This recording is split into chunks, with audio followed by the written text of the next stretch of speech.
അസ്സലാമു അലൈക്കും വറഹ്മത്തുള്ളാഹി വബറകാതുഹു.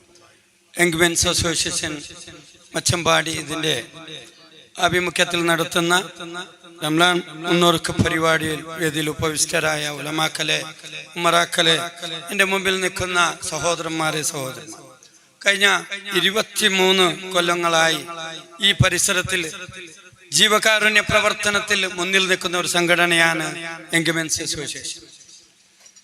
അത് മാത്രമല്ല, ഏതാ സംഘടന ആണെങ്കിലും തനിക്ക് എന്തെങ്കിലും ലാഭമുണ്ടോ, പേരുണ്ടോ, അതിലേക്ക് വേണ്ടി മാത്രം പ്രവർത്തിക്കുന്ന ഒരു സംഘടന.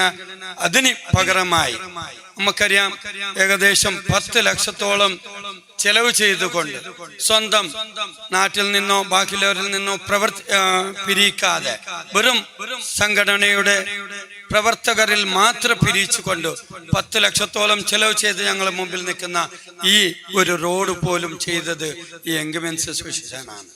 അത് മാത്രമല്ല, നിരവധി ജീവകാരുണ്യ പ്രവർത്തനങ്ങൾ മുന്നിൽ നിന്നുകൊണ്ട് പ്രവർത്തിച്ച ഈ സംഘടനയാണ് എൻഗ്മെൻസ് അസോസിയേഷൻ. കോവിഡ് സമയത്ത് ഏത് വീട്ടിലേക്കാണ് കിറ്റ് വേണ്ടത്, അത് ആരോട് ഫോട്ടോ എടുത്തുകൊണ്ടോ പബ്ലിസിറ്റി ചെയ്തുകൊണ്ടോ ഒരു പ്രവർത്തനവും ചെയ്യാതെ ഏത് വീട്ടിലേക്കാണ് അത്യാവശ്യമായി ചെയ്യേണ്ടത് ആ വീട്ടിലേക്ക് സ്വന്തമായി എത്തിച്ച ആ കാര്യങ്ങൾ നിങ്ങളുടെ മുമ്പിൽ നിൽക്കുന്നുണ്ട്. ഇനിയും ഈ സംഘടന ഉന്നത സ്ഥാനത്തിലേക്ക് എത്തട്ടെ. അതോടൊപ്പം റംലാൻ മുന്നോർക്കമാണ് ഈ പരിപാടി. നിങ്ങൾക്കറിയാം, എല്ലാ വീടുകൾ വൃത്തിയാക്കിക്കൊണ്ട് മുന്നോർക്കത്തിലേക്ക് ഞങ്ങൾ നീങ്ങിക്കഴിഞ്ഞു. പകരം നമ്മുടെ മനസ്സ് വൃത്തിയാക്കേണ്ടതുണ്ട്. നമുക്കറിയാം, ഞങ്ങളുടെ മുമ്പിൽ തന്നെ എത്രയോ നേതാക്കൾ, മുതിർന്ന നേതാക്കളടക്കം തമ്മിൽ ഒരു സലാം മടക്കാൻ പോലും, സലാം പറയാൻ പോലും ആദർശത്തിന്റെ പേരിലോ കൈകെട്ടുന്നതിന്റെ പേരിലോ താടിയുടെ പേരിലോ നമുക്ക് സാധിക്കുന്നില്ല. എന്തുകൊണ്ടാണ്?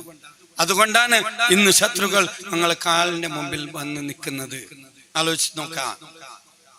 എവിടെയും ഞങ്ങൾ ഒന്നിച്ചാൽ തീർച്ചയായും ഏത് രീതിയിൽ ഹിറ്റ്ലറിനെ ഈ നാട്ടിൽ നിന്ന് പുറത്താക്കാൻ കഴിഞ്ഞിട്ടുണ്ടോ, അതേ രീതിയിൽ ഇന്ന് ഞങ്ങളെ മുമ്പിൽ നിൽക്കുന്ന ഫാസിസ്റ്റ് ശക്തികളെ ഞങ്ങൾ ഇവിടുന്ന് കെട്ടിക്കെട്ടണമെങ്കിൽ തീർച്ചയായും ഞങ്ങൾ ഒന്നിക്കേണ്ടതുണ്ട് എന്ന് പറഞ്ഞുകൊണ്ട് ഈ വരുന്ന റംലാൻ മുന്നോർക്കം തീർച്ചയായും ആ മനസ്സ് ശുദ്ധീകരിക്കുന്ന, നമ്മുടെ മനസ്സ് ആദ്യമായി ശുദ്ധീകരിച്ചുകൊണ്ട് വൃത്തിയാക്കിക്കൊണ്ട് മുന്നോർക്കം നടത്താം. ഈ പരിപാടിയിലേക്ക് എല്ലാവിധ ആശംസകൾ നേരിട്ടുണ്ട്.